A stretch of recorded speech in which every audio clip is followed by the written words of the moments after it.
An advocate recently mentioned that with the artificial intelligence AI coming in, a lot of litigation jobs will become redundant, and I completely agree. He said jobs of stenographers and juniors who are in the background, who are doing, say, research, drafting, etc., their job will become redundant.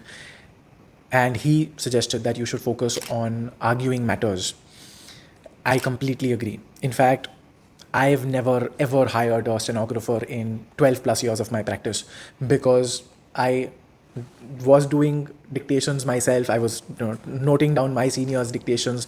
Then I went independent, did a couple of my own draftings. Then I started dictating to my juniors and so on and so forth. And now my juniors are not dictating to their juniors. They are just typing out using transcription, earlier from Dragon Naturally Speaking to now ChatGPT, Gemini, Claude. All of these tools are fantastic. Research also is, especially right now, these tools are horrible when it comes to legal research. If you've tried it, you know what I mean.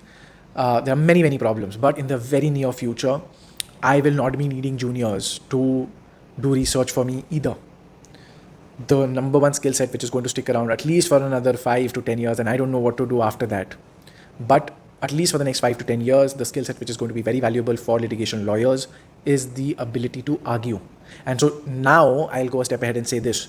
If you're working with somebody who says you don't get to argue, or the matter is too important, or you hang back and you learn, then that senior is not for you. You need to join a place, and there are plenty of them out there, where the senior has kind of work where they say, we not just have no problem, but we have to have our juniors going and arguing the matter.